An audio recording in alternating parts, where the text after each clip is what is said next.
Mutumia wa munini wa President Dorcas Rigathi ni atwarite kambi-ini ya gukuria mwana wa kahii nginyanagia kaunti-ini ya Bungoma.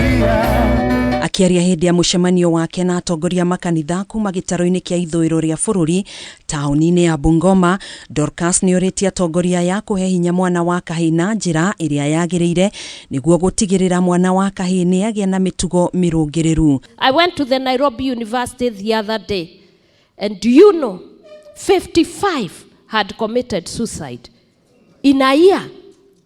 We are losing our children. You sell everything, you take them there, expecting them to come and help the society and help you, and then they are brought in a casket because they are not able to withstand the pressures of life. Atumia nao ni mahoetwo kwaga guthutukania ciana ciao na ithenya-ini riu mamonie wendo hindi iria marakura na kumategagira matu hindi iria marabatara gutarwo kana gutariria mathina mao niguo kugiririria kugumirwo ni thina wa kimeciria. We must rise up in bringing up our boy children. Let them have emotions.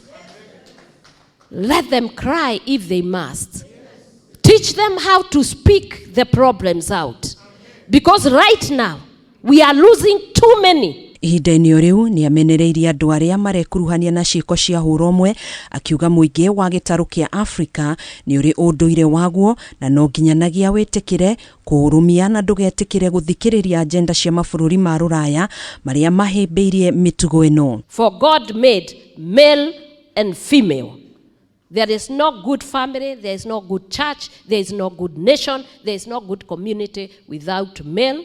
And from where would you get a child with man sleeping with another man? Hamwe na aria marekinyitie mucemanio-ini uyu ni gavana wa Bungoma Ken Lusaka, munini wake Jennifer Mbatiani, mubunge wa Kimilili Didmas Barasa gatagati-ini ka atongoria angĩ. Today Daktari is here, Dorcas, and I'm sure we are going to remember her for the boy child. Actually, the boy child needs to be rescued.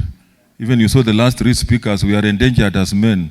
They have all been women. Handũ-inĩ ha Kameme TV, njĩtagwo Gathoni Wang'ang'a.